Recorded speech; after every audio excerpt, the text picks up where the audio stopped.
ഒരു motor cycle യാത്രികൻ ഒരു മൾട്ടി ലൈൻ റോഡിലൂടെ സഞ്ചരിക്കുന്നു. റോഡിന് നടുവിലുള്ള മീഡിയനിലെ വിടവിലൂടെ അയാൾ മറുഭാഗത്തേക്ക് കടക്കാൻ ഒരുങ്ങുന്നു. അപകടത്തിന് കാരണമായേക്കാവുന്ന സാധ്യതകൾ നിങ്ങൾക്ക് കണ്ടുപിടിക്കാമോ?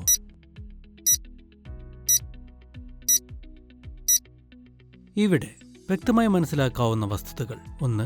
മീഡിയനിലെ വിടവിലൂടെ ഒരു കാർ യൂട്ടേൺ എടുക്കാൻ ശ്രമിക്കുന്നു. 2. യാത്രക്കാരന്റെ മുൻവശത്ത് അടുത്തായി ഒരു ട്രക്ക് സഞ്ചരിക്കുന്നു. 3. ഇടതുവശത്തു നിന്നും അപ്രതീക്ഷിതമായ ട്രാഫിക് പ്രതീക്ഷിക്കാം. എന്ത് സംഭവിക്കുന്നു എന്ന് നോക്കാം. ട്രക്കിനെ മറികടക്കുമ്പോൾ ലൈൻ മാറാൻ ശ്രമിച്ചാൽ അവിടെ ഒരു അപകട സാധ്യത ഉണ്ടാകാം. ഇവിടെ സംഭവിച്ച തെറ്റ് എന്താണെന്ന് മനസ്സിലാക്കാം. റൈഡർ മീഡിയനിലെ വിടവിലൂടെ കടക്കാൻ ശ്രമിക്കുന്നു.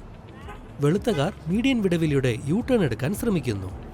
റൈഡർ ലൈൻ ചേഞ്ച് ചെയ്യുമ്പോൾ തിരിഞ്ഞുകൊണ്ടിരിക്കുന്ന കാറിനെ അവഗണിക്കാൻ ശ്രമിക്കുന്നു. അയാൾക്ക് ലോറിയുമായോ ഇടത്തുനിന്ന് വരുന്ന മറ്റൊരു ബൈക്കുമായോ അപകടമുണ്ടായേക്കാം.